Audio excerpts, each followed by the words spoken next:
Hello, welcome back. Good morning, good afternoon, good evening, wherever you are in your day. I'm so glad you're back with me on the Wealth Reimagined podcast here on the Family Bloodline Network. And welcome back. It is Monday. We're at another Monday. It has been so hot where I am. I don't know what the temperature has been like for you, but it has been a straight heat wave where I am, and it has been wearing me out. It's really kind of putting a damper on all of my plans. Also, because I am very sensitive to the heat. My goodness, it just zaps all of my energy. And so I hope wherever you are able to stay cool, but you're also able to just get out and enjoy, just the sights, and hopefully you're near some water, where you kind of cool off a little bit, but, keep those electrolytes nearby is really all I could tell you. But hopefully you've had a great week, and you're off to a great start wherever you are on your Monday. So just hoping for productivity, just success, just putting all those things out there and hoping all those things for everyone listening. So, so many things have been going on for me here recently. Lots of big accomplishments, things I've been working really hard for, have really finally have come through for me, and I'm just in preparation for a move. You might notice my setup is a little bare. I've been taking things down and packing, and just getting ready to move and get set up in a different space. But I did not want to miss this opportunity, though, to share just more, hopefully, just tips and just things to think about, things to hopefully just help you on your financial journey. If you are new here, welcome to the podcast. We are a community where we are working on mindset around budgeting, eliminating debt, saving, and all of those, building those financial muscles and foundational pieces so that you can move on into the big world of investing and wealth building. And so it's really important to me that you all know the basic foundational pieces, because you have to know these basic foundational things in order to elevate yourself into those wealth goals. And so that's hence the name Wealth Reimagined. If this is something that you thought that you could never aspire to or get to, or you just didn't come from a family that was wealthy, that's fine. You don't have to. And we'll touch on that just slightly today. And, as we talk about today's topic, which is lifestyle inflation, it's a real thing. I'm glad that I know the term that goes with this thing that I'm sure impacts us all, because we're human and we generally react in similar ways to similar situations, because it's just human nature. And so before we dive in, again, if you are new, or if you haven't yet, you're not new, and you haven't liked or subscribed, go ahead and hit that like button now.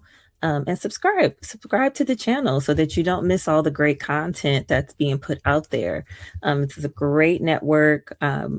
Nothing is restricted here, because there is no sponsorships inhibiting what needs to be said. And so I know for here and on this program, very I want it to be very useful to your everyday choices, thinking, things you're going to run into. I want to talk about real life things here. So we're going to jump into life inflation. So you might be wondering, what is life inflation? Life inflation is that time where you feel like you have to upgrade your life because you got something new. So what that new thing would be, oh, I finally got the job. I got the job, or I got that raise. And so therefore, you feel that now that I have this, I must do, you fill in the blank. Now that I got a new job, now that I got a job, I'm going to go buy a car. Now that I got this raise, I'm going to go buy that handbag. Now that I'm getting more money, I'm going to go spend more money. That's basically what it is. And I think we've all done it. I've done it. I'm like, oh, I got a job now. I see it in um, loan reviews, young borrower, um, haven't even started the job yet and applying to buy a car. You don't even have a paycheck yet. It's like, just slow down. But that's how we get wrapped up in lifestyle inflation. And again, it impacts everybody. It's really a wealth thief if you think about it. And the reason I say that is because remember, I've said in prior episodes that your biggest tool to wealth building is your income. Okay. But it's not really about how much you earn, it's more about how much you keep. So you don't have to be rolling in the earnings, okay, to build wealth. You don't. It's all about what you do with what you have. It's about being that good steward. And the reason that it's to me is so important that you understand how to manage your household finances, because if you can manage a household, you can manage a business, okay? And so wealth building can severely be impacted by lifestyle inflation and those choices that we make. And so lifestyle inflation can be either, from large purchases, big changes that you make, big upgrades, right? Oh, I'm gonna get a new car. Oh, I'm gonna get that bigger TV that now I gotta also figure out how I'm gonna mount it. Oh, I gotta buy the mount. Oh, I don't have the tools to mount it. Oh, so now I gotta hire somebody. Oh, like it just snowballs the wrong way. It's the wrong kind of snowball. The only snowball we want to talk about around here is a debt snowball, okay? Not expenses, not in creating more expenses and taking away from that race, okay? Um there's also these like smaller ways that this lifestyle creep happens. That can be those little upgrades. I got the raise, so now let's go out to eat. When I start dining out, I'm gonna start buying my wife flowers every week. I'm gonna go and sign up for that new subscription. I'm just gonna have that shipped directly to me now that I'm making a little more.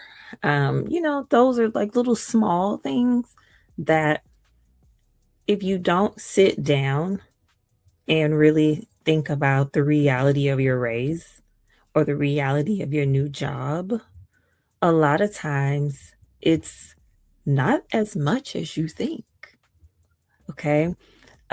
Lifestyle inflation, a lot of times that raise is happening honestly just so you can be comfortable. So you can be comfortable in what you're currently doing, because just like you may have gotten a raise, all of your other expenses in the outside are going to go up too. 9 times out of 10, if you work for a corporation and you have health insurance and other benefits, you got to re-enroll every year, right? Those expenses have probably crept up a little bit too. Or you notice that, the expenses have gone up for your medical, so you had to up your health savings account contribution. Your childcare maybe has gone up. Your auto insurance has gone up. Everything around you is going up. And so that's why we get into this lifestyle inflation hamster wheel, really, because when the income goes up, then we think we are owed or entitled to spending more, or we've been, Maybe you have a delayed gratification on something and now you're just like, I deserve this now. I have waited long enough and now I'm going to do it, you know? And, you know, I don't, no judgment here, right? You, based off of decisions that we make, then we have to deal with the consequences of those decisions later. Sometimes there's a consequence for it, sometimes there isn't. I mean, so last week we talked about sinking funds, right? And the thing that I really love about sinking funds is that it prevents you from going into debt, but you're saving this money for a purpose, and that's to spend it for something. It has a specific category. So you're not depriving your something. You're not, excuse me. So you're not depriving yourself, but you are delaying gratification in that way because you're like, I'm going to buy this when I have the money versus putting it on a credit card, right? Inflation, lifestyle inflation also kind of keeps us broke. It keeps us where, this was lifestyle inflation, honestly, was my aha moment because I was trying to figure out how is it that I have gotten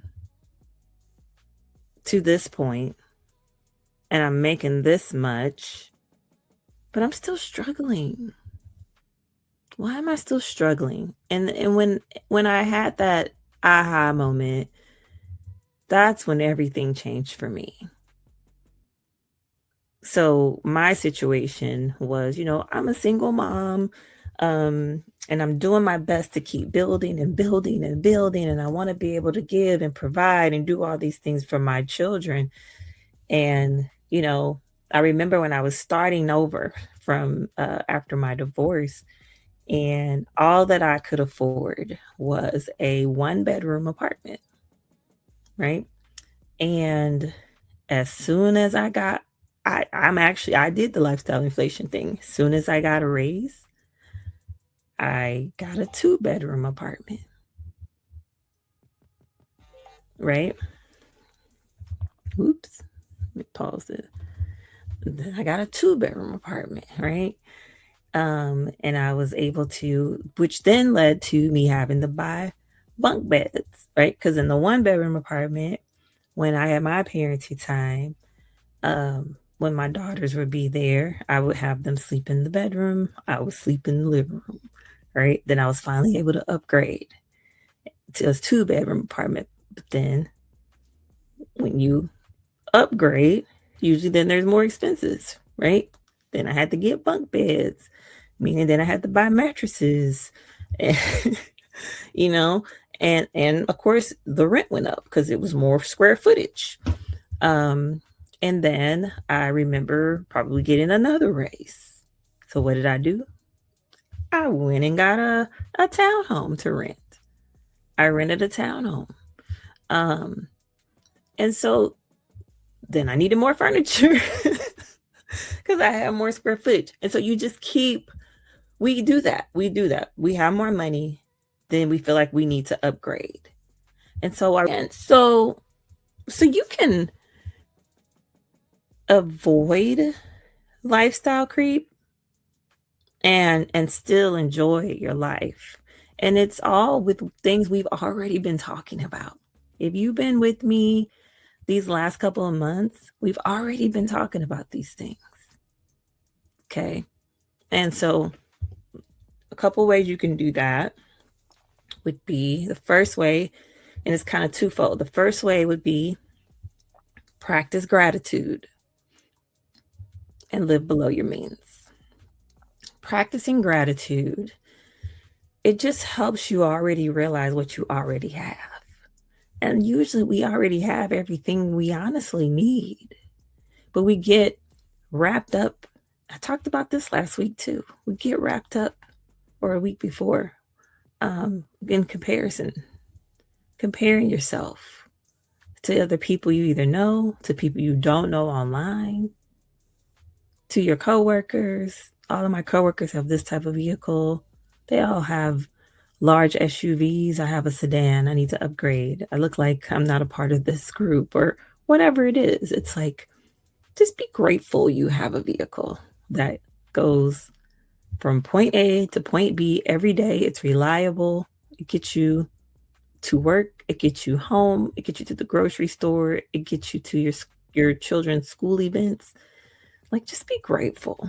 Be grateful for what you have. Be grateful that you have a roof over your head, because there's people that don't. It's practicing gratitude versus comparing yourself. It's very important. It's very helpful. You'd be surprised if you really sat down and thought about it. You can be all woe is me, but you probably really are doing fine. You're probably doing just fine. And coupled with that is living below your means. So if you're able to recognize these things and be grateful for what you have, hopefully it helps you to live below your means. Like, do you really need that new handbag? Do you really need those new J's? Do you really need to upgrade your car to the newer model? It's those things. And it's just, we just want to, instead of always doing the whole upgrade game, just hopefully as you realize you have really what you need and the people around you that you love, it'll help you put a pause on the upgrade, because you already have it.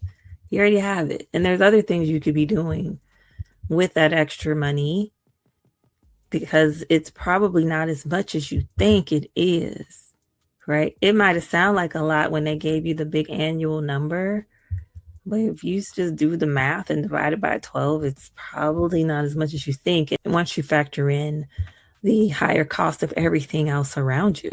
So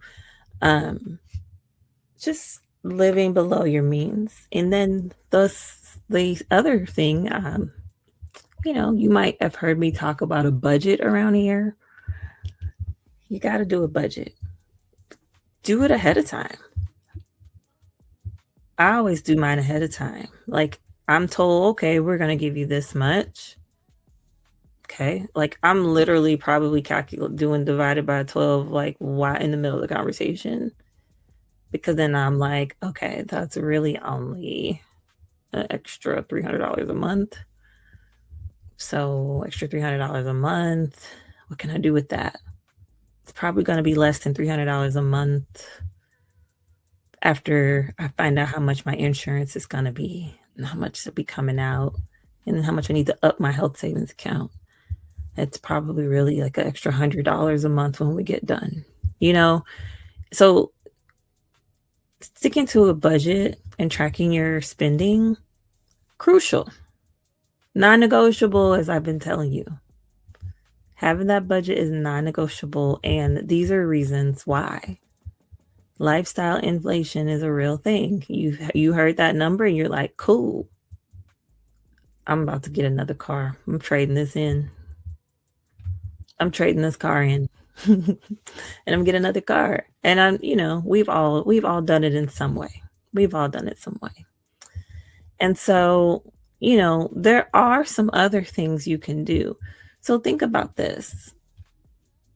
I'm sure that you have been told certain things, maybe by people before you, your elders, your parents, your grandparents, and they told you, certain ways to do things to be successful.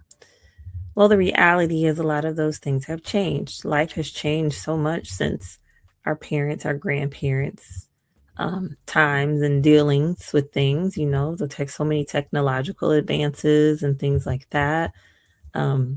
The way inflation has been higher than usual. I think inflation used to average about 2 to 3% a year, and we've seen like 6, 7%. Ooh, if you're a young person, I know you're like 6, 7. But a lot of those things have changed. A lot of those things aren't in place. A lot of people don't start a job right out of high school and work it until they retire to show loyalty. People bounce around.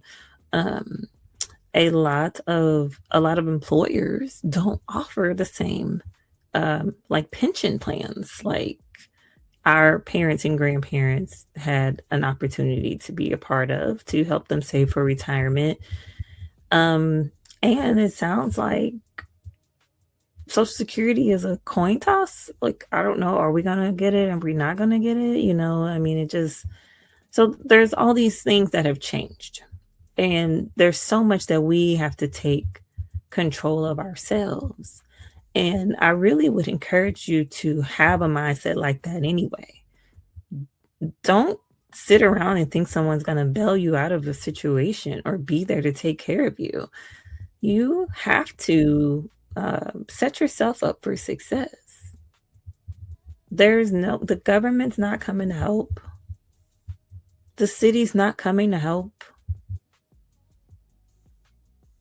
I don't know who you're waiting on to come help. They're not coming.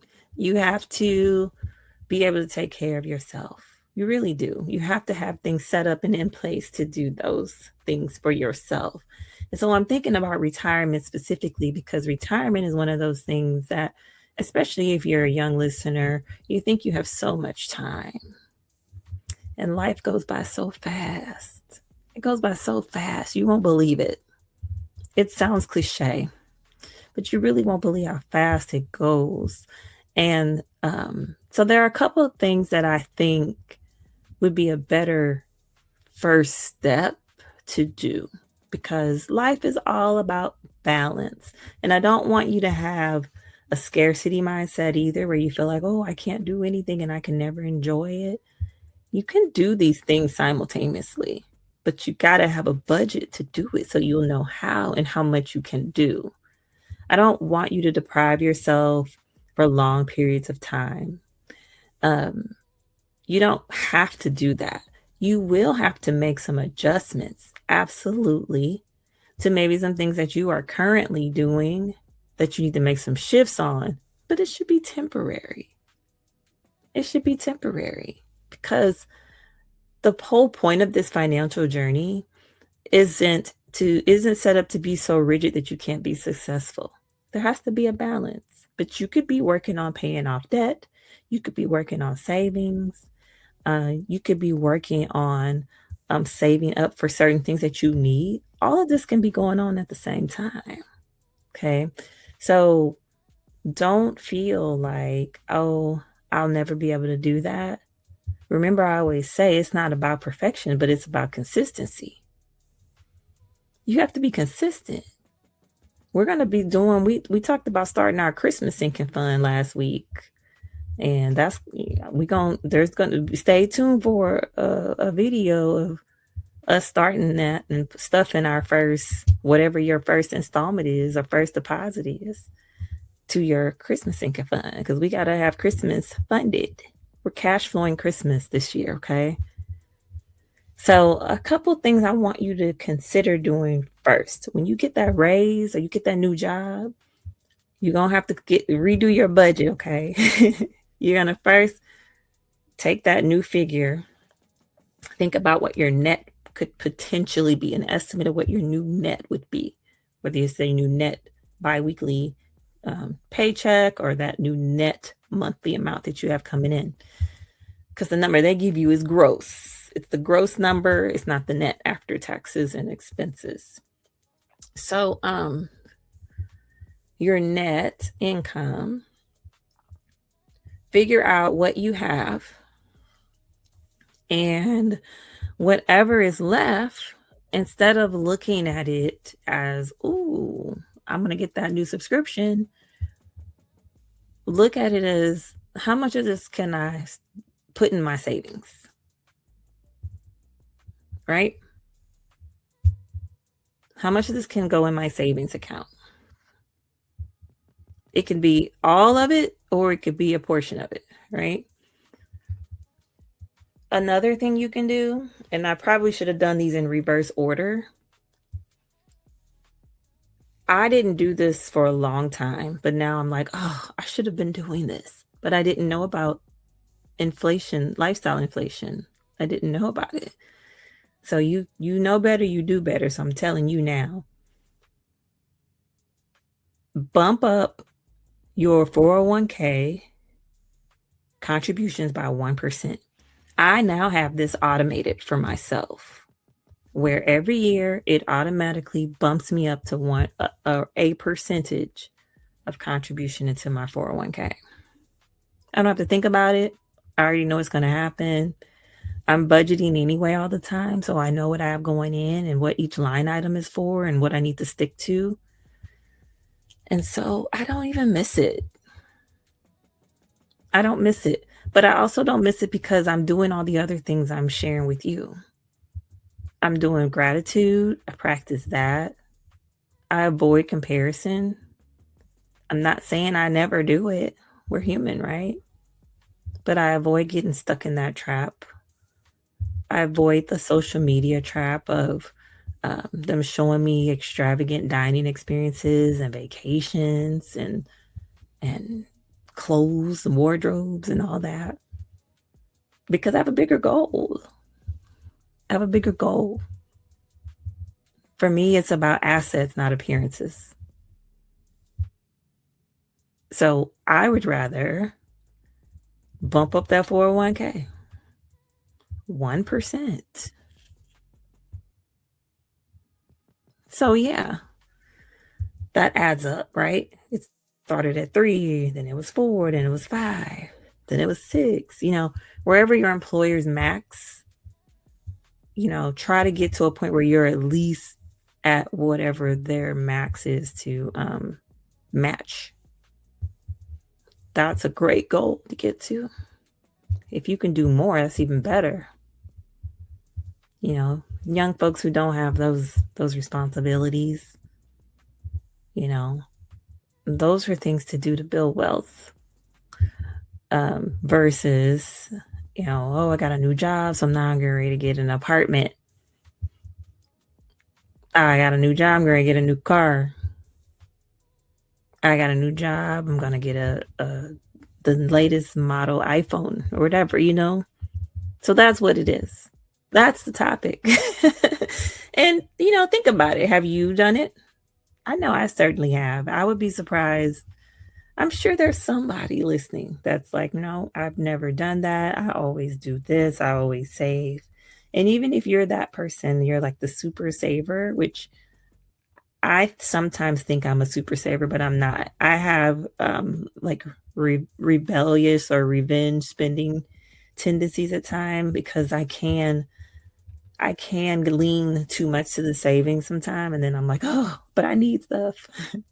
I need stuff. And then all of a sudden I feel like it's really not a spending spree, but to me it feels like a spending spree because I'm purchasing all these things all at once that I need. They're actually needs, but I've just been like, oh, wait, I'll wait.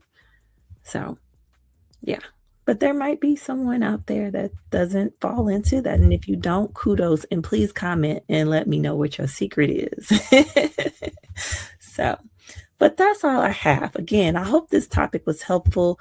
If it was, please share this with a friend because I just think it's one of those topics that we usually are involved in. It's something that we do. It's like a natural tendency. It's like, hey, I got more, let me do more, right?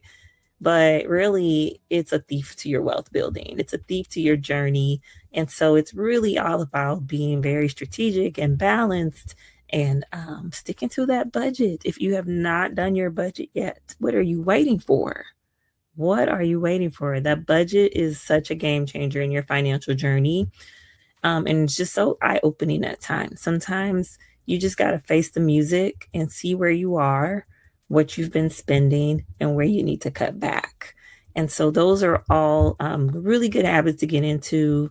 A lot of times people who have a lot of money, they're kind of frugal. They don't spend it. they have a lot of money because they're not being frivolous and overspending and getting things they don't need. They'll wear something completely out until it's absolutely necessary.